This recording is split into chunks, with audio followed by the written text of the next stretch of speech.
Hey everyone, we need to discuss a significant change to Social Security that is already generating frustration among millions of people.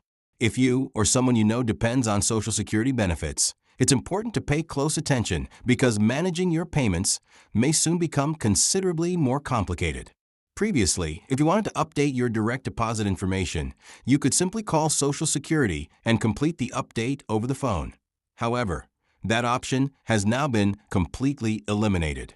Instead, if you need to change the bank account where your benefits are deposited, you are left with only two alternatives: updating your information online through the My Social Security portal or visiting a local Social Security office in person.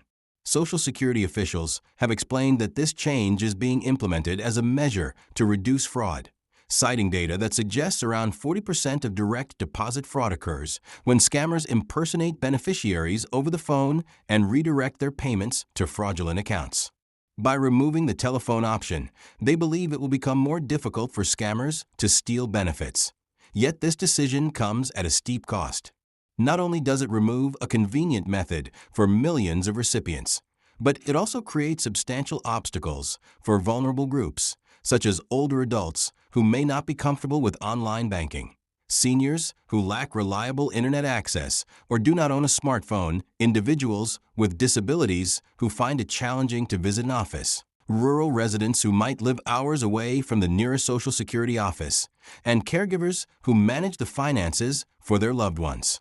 For many, calling Social Security was the only practical means of managing their benefits, and now they are forced to navigate an online system that can be confusing or endure an in-person process already burdened by long wait times. This move toward an exclusively digital or in-person update process is problematic on multiple levels.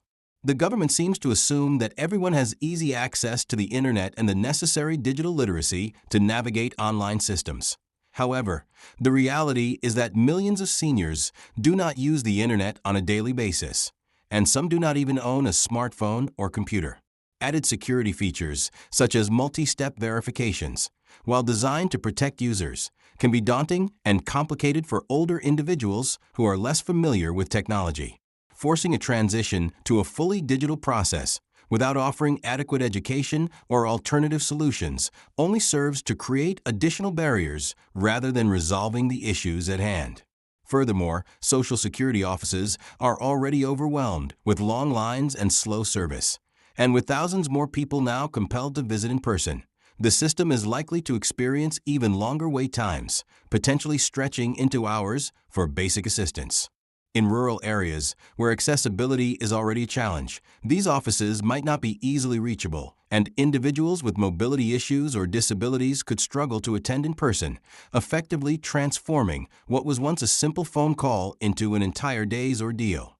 This change not only disrupts the ease of access, but also raises broader questions about the future of Social Security services. Many are now asking whether this is just the first step in a gradual reduction of available services. If the agency is willing to eliminate a convenient phone option in favor of more cumbersome digital and in-person alternatives, what might be next? Could we soon see further limitations, such as restrictions on speaking directly to a representative for benefit inquiries, challenges in scheduling appointments for in-person services, or additional hurdles in obtaining help with claims, appeals, or benefit adjustments? Some worry that this trend is indicative of a broader move to cut back on Social Security assistance overall, making the system so complicated that many people might eventually give up trying to access the benefits they rely on. In light of these changes, it is crucial to know what you can do if you need to update your direct deposit information. For those with reliable internet access, the best option is to log into your My Social Security account. Navigate to the direct deposit section and carefully enter your new bank details. Make sure to use a strong password and enable any extra security features available to safeguard your account. On the other hand, if you are unable or unwilling to update your information online, you should locate your nearest Social Security office. It is advisable to arrive early to avoid the typically long wait times. Bring all the necessary documents such as your identification, banking details, and Social Security number, and call ahead to confirm exactly what is needed so that you can avoid making multiple trips. Additionally, it is important to regularly monitor your direct deposit transactions.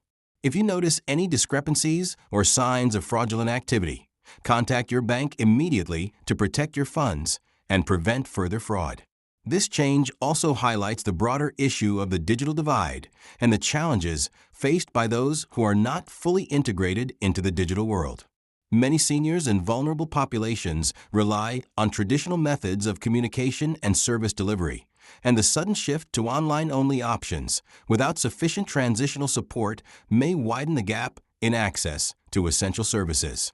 Moreover, this policy shift could set a precedent for future cuts or modifications in Social Security services, prompting concerns about further reductions in personalized support. The implications of this change are far-reaching and touch on fundamental questions about how government services should adapt to both technological advancements and the diverse needs of the population.